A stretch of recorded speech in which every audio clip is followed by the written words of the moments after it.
And I thought, my God, what would it be like if you could see that big, maybe an iron door open. And when that door opens, you hear a roar like a furnace. Somebody said years ago, if we had more preaching hell in the pulpit, we'd have less hell going on in the pews.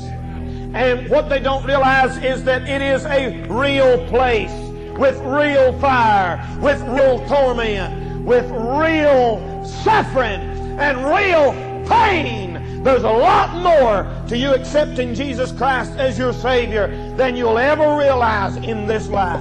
The corners of the caves, the screams of the damned that were unpaired to meet God, who laughed at God in this life and hear the laugh of demons in the next. First of all, some people will be surprised to find that hell exists.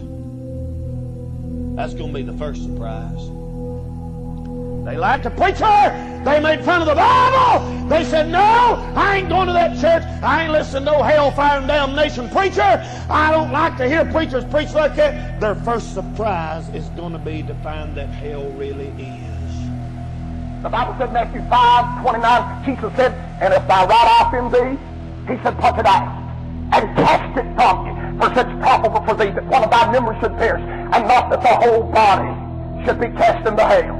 Jesus said, and if thy right hand offend thee, cut it off and cast it from you. For such profitable for thee that one of thy members should perish, and not that the whole body should be cast into hell.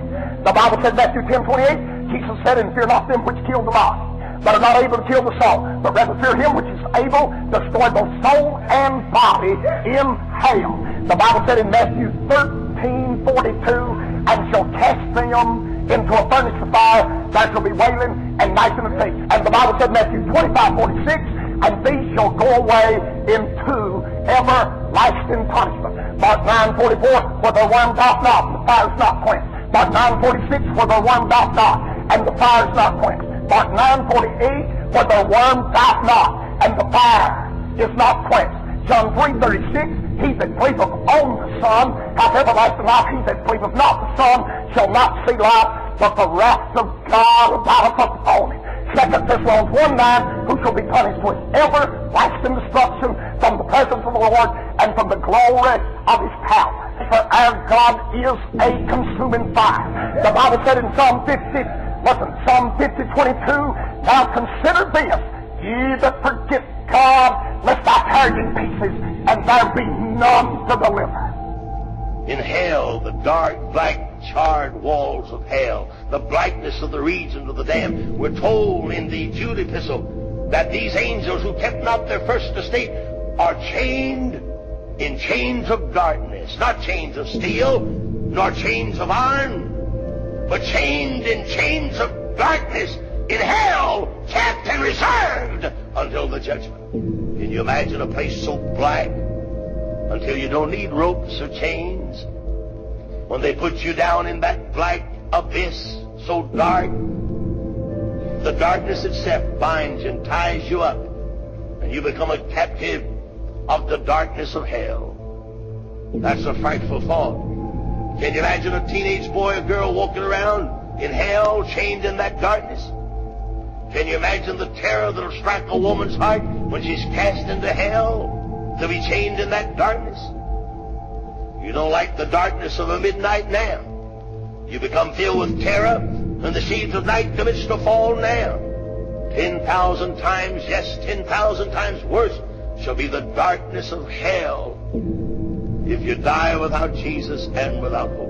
Picture the human race falling in a big bundle, screaming, in terror, in darkness, chained, gnawing on themselves, gnawing on one another, looking for some reprieve of an eternal destiny in a place that was created to torture the devil. In hell. In hell. In Mark chapter 9, verse number 43, it tells us there's an unquenchable fire there. It says, If thy hand offend thee, cut it off. It is better for thee to enter into life maimed than having two hands to go into hell, and to the fire that never shall be quenched. I say that all these and more are now suffering the flames of the charred walls of hell, falling backwards through the blackened midnights of the bottomless pit. And as the fires of hell devour their immortal souls, they are suffering the pangs of the damned in the burnings of the wrath of a sovereign God. If you die without God, the flames of hell will lick your never-dying soul throughout all eternity, and you'll never have a drop of water to cool your parched tongue. You better think about it. Where will I spend eternity? Where am I going to go when I die? There's one of two places, either heaven or hell. The devil cannot tell the straight, flat-out truth. He always wraps it up in a partial lie. Now, the devil been telling people all these years, you're not going to hell. You're not going to go to hell. Don't listen to it. You're not going to go to hell. You'll be all right. Take it easy. All right. Finally, they die and they do go.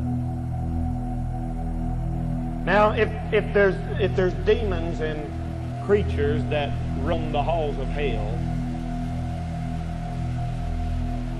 I'd say I don't see why that lying would stop when a person dies. This is what hit me in the bed last night. I believe that a person's there. Now, you think about suffering for an hour. You just got to hell. Fire begins to burn your body. You smell it. It's in your nose, it's in your eyes, it's in your ear. It's black, but every once in a while you see a flame shoot up like that, and you see some old burnt faces. You hear the awfulest screaming you ever heard in your life. Like a murder nightmare horror show coming real 3D, brother, to life.